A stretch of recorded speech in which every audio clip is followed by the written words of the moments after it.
Hey, what's up? It's Luka and welcome back to another video. Today I'm gonna share some of my wisdom again and talk about a book that influenced me a lot in my life. It's called The Power of Habit and it is about the power of habit. It's about how habits and routines work and how they have like a really big influence on our everyday lives. Originally I was gonna make a video about like 3 books that changed my life, but as I was taking notes for this video I was like, no, that's too much. I'd rather go into detail about just one book than just scratch everything on the surface. But who knows, maybe I'll make this a series where I present you with books that had an influence on my life and kind of review them and summarize them for you. Anyways, this book I think had a massive influence on my life. In a way it really changed my mindset, like it shifted my perception and my attitudes towards a lot of things. Such a huge part of our life is just made up of certain habits and routines, so it's crucial to be aware of that. So if you want to change anything in your life or improve your life or are just curious about habits, then this video is for you. I will first summarize the key points of the book and then after that I will talk about how it specifically influenced my life and what I learned from it. I hope you enjoy. So I read this book in the beginning of 2017, so pretty much 4 years ago. I don't even remember how I found it. I think I just had a credit left on Audible and then I just bought it randomly. But in a way I guess it was meant to be because that book really changed my life. Obviously I changed my life, but the book helped inspire me. I actually listened to the audiobook and it was a really nice experience. I love audiobooks if you didn't know already.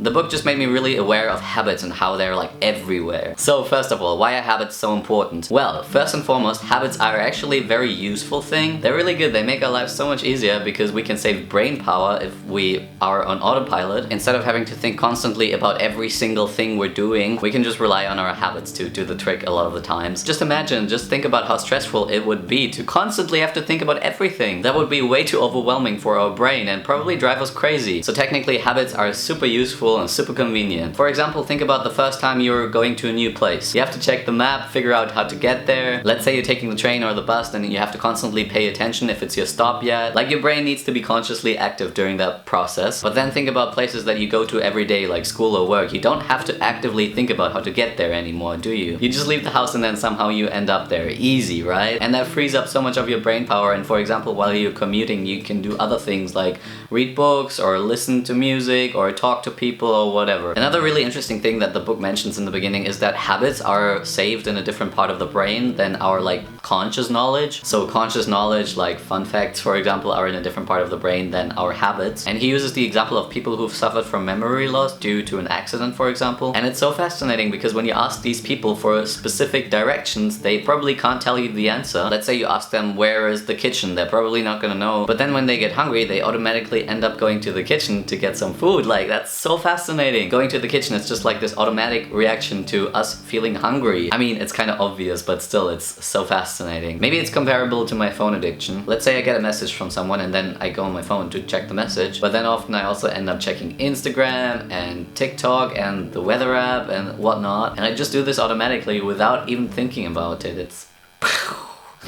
it's so bad to think about how dependent I am on my phone, but yeah, it is what it is. So the bottom line is that habits determine what we do in a lot of situations. They really determine our everyday behavior, and therefore, in a way, they also determine our lives. I mean, obviously habits are practical, but it's also a bit scary to think that our whole lives are determined by our habits, or at least a big part of our lives, and we don't really have much control over it. Anyways, let's move on to how habits work. So the author talks about it in terms of a habit loop. The habit loop consists of the cue, then the routine, and finally the reward. If this reminds you of classical conditioning with Pavlov's dogs and stuff like that, it's basically what it is from what I understood. Anyways, you have the cue, which is basically the signal or the trigger. Then you have the routine, which is the thing or the activity you're doing in response. And then you have the reward, which is usually some sort of emotional reaction. I mean, it's fairly obvious, but let's have an example to make it more clear. So the cue is you feel sad because, I don't know, something didn't work out. The routine is you go to the kitchen and eat some chocolate. And the reward is that you feel at ease or you feel better after eating that chocolate, at least momentarily. I think this example is something that everybody can relate to, like, oh, chocolate is just the best. The cue doesn't necessarily have to be a feeling like sadness, it could also be a situation. A lot of people, I think, eat snacks while they're watching a movie. So the cue could just be the activity of watching a movie, and then the routine is again eating snacks, and then the reward is that you have an enjoyable or pleasant experience. And I think what's a bit tricky here is that I'm not sure the pleasant, enjoyable experience comes from having the snacks, but maybe it comes from watching the movie. But these habits are intertwined now. And obviously there's nothing inherently bad about having snacks while watching a movie, but let's say you're trying to to lose weight or get a six-pack or whatever your goal is, then I think it's really important to be aware of these little habits if we want to change our behavior. Habits are always the path of least resistance because our brain doesn't have to think about it and our brain likes it easy. On the other hand, exercising willpower is really hard because it takes a conscious effort, and also it's really important to know that willpower is a limited resource. I think a lot of people can relate when I say that in the evening it's a lot harder to make good decisions compared to in the morning. That is because our willpower is limited. It's really easy for me to say no to candy or junk food or whatever bad decision it is in the morning, but in the evening, especially if I've had a rough day, it's really easy for me to say just like, give me that sweetness, I want it all. So basically when we're trying to implement change in our lives, it's not a good idea to only rely on willpower because that's totally not reliable. Eventually we will run out of willpower and then maybe we can say no to chocolate the first like 3 times, but the 4th time we're just like, oh no, okay. Like I said, it's learned behavior, it's automatic, our brain likes to be automatic. So the premise is that we really have to change our habits. Now, how do we change our habits? Well, thankfully this book also talks about that a little bit. So essentially good habits and bad habits work in the exact same way. The more often we do them, the more automatic our behavior becomes and the easier it gets. It's actually not easy to just change our habits like that, especially the habits that we've had for ages. It's really hard to rewire our brains. That's why so many people want to be healthy or lose weight or exercise more or quit smoking or whatever. If it was easy, everybody would just do it, right? So it's always a good idea to replace a bad habit with a good habit instead. Keep the same cue, keep the same reward, and then just rewire our brain with the habit in the middle. Let's use the movie example again. So instead of eating sweets while watching a movie, you could eat some fruit instead. Really basic examples, obviously, but you get the point. Or if you crave chocolate, you could drink some tea instead. Rather than stopping the habit altogether, it's easier to just replace it with a different habit. It would be so hard if you have a craving for chocolate to just say no and like do nothing, but drinking tea instead is a nice alternative, I guess. We just have to do this often enough, and that way we can reprogram our brain and our habits. And the longer we do it, the easier it gets. Like I said, willpower is limited and will only get you so far, but if you implemented a habit, you're more likely to keep going even when things get hard. Or some external circumstances might throw you off for a bit, but if you have the habit, you're more likely to get back into it. They say it takes around 30 days to form a habit, but obviously the longer the better. But it's still good to know that in the beginning it's probably gonna be a bit hard, but the more you keep doing it, the easier it also becomes. And sometimes you might even take a step backwards, but that's okay, just keep going and stay on track. Being aware of our daily habits is just crucial when we want to change something in our life, like losing weight or getting better at playing the piano or whatever it is. Like just saying, oh, I'm gonna lose weight now and be healthy is simply not enough. You really need to be aware of your habits and your current behavior in order to change it, and it's enough to start with one little habit, because if we're trying to change everything at once, it's gonna be overwhelming. Let's say you're having sugary cereal for breakfast every morning. Just change up your breakfast and have like fruits and porridge or something. Porridge is just great in general. I'm in love with porridge.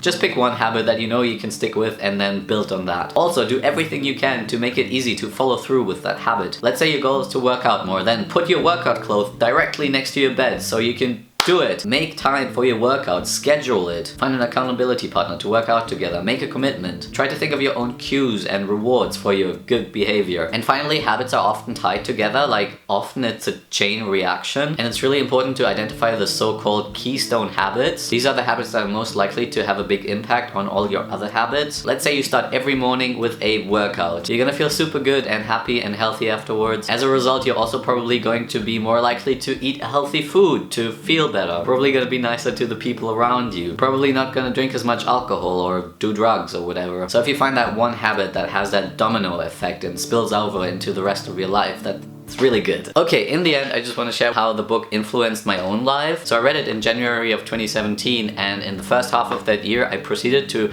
lose around 20 kilograms, which was a bit crazy, I guess. I don't know.